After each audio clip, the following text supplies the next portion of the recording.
The topic of our today's session is how to construct histogram for equal intervals having continuous frequency distribution, or you can say construction of histogram from class boundaries. Are you excited to learn that? So let's begin with me.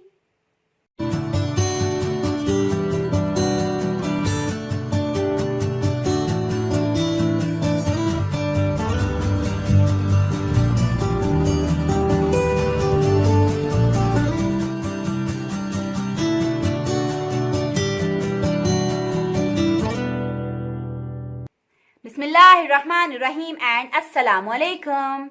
This is Engineer Hiranaz from Diamond Tutoring Academy.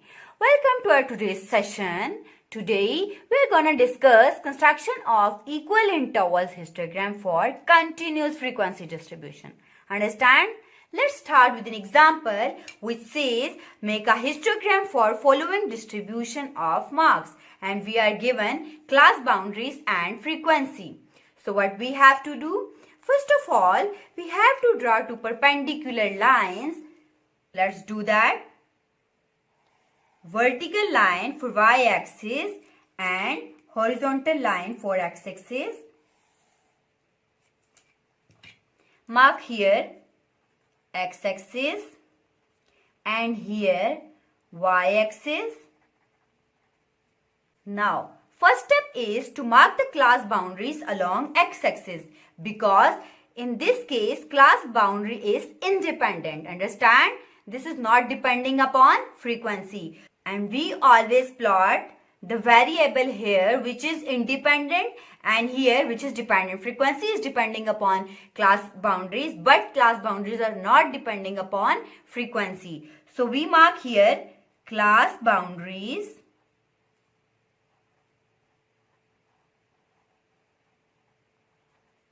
of marks, because here in this case we are given that these are boundaries of marks, and here along y-axis we have to plot frequency. Now we have to take scale for y and x both axes.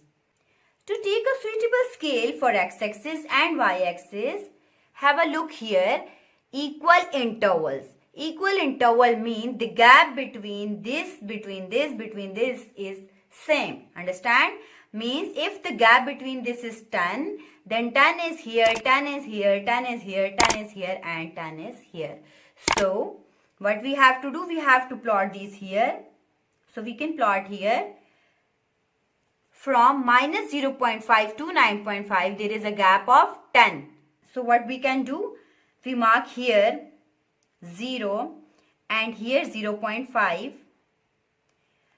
I know here is a negative sign. We should mark on negative axis, but we are going to mark here on positive axis. Why? Just to better understand the histogram, I am marking minus 0.5 here on positive axis. Understand? Now here after that gap here is a 9.5. So we can mark here 9.5. And the next one is 19.5. Next is 29.5. Next is 39.5. Next is 49.5. 59.5. For y-axis, you can see here in the frequency table, the largest number is 10. So we have to place this 10 here at the top of our y-axis. Now, by giving the gap of 2, we can plot them as 10, 8, 6, 4, 2. Now, what you have to do? You can see here from minus 0.5 to 9.5, frequency is 2. Mean frequency is 2 for minus 0.5 to 9.5. So we have to construct here a rectangle. Understand? This is our lower limit and this is our upper limit. Next is from 9.5 to 19.5, frequency is 10. 9.5 frequency is 10 from 9.5 to 19.5. I know this is not accurate.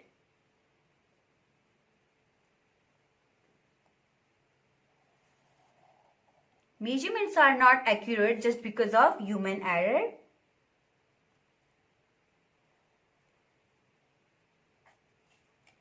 Understand? Next is from 19.5 to 29.5, frequency is 5. Frequency is somewhere here, 19.5 to 29.5. So, you have to construct a rectangle. You have to make a rectangle on these heights of frequency. Next is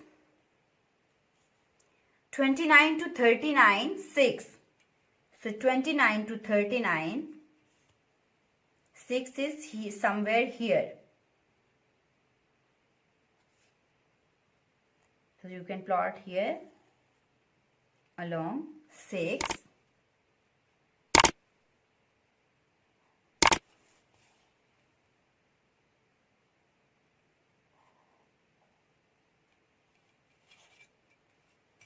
Next is from 39 to 49, 7. So, from 39 to 49, 7 is somewhere here.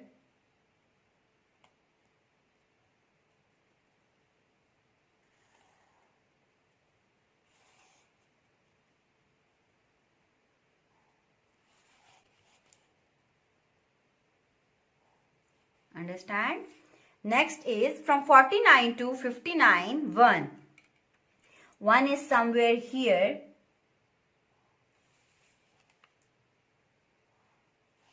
And now you are done with the construction of equal interval histogram with class boundaries. Understand?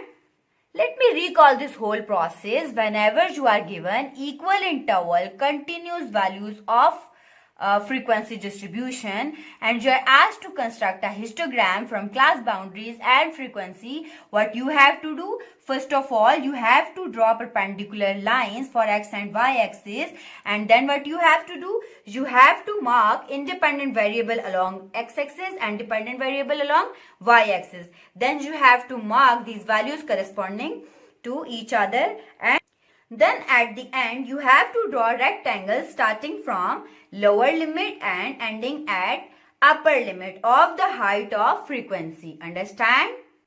Understand? That's all for today. See you soon in the next video. Stay safe and healthy. Allah Hafiz.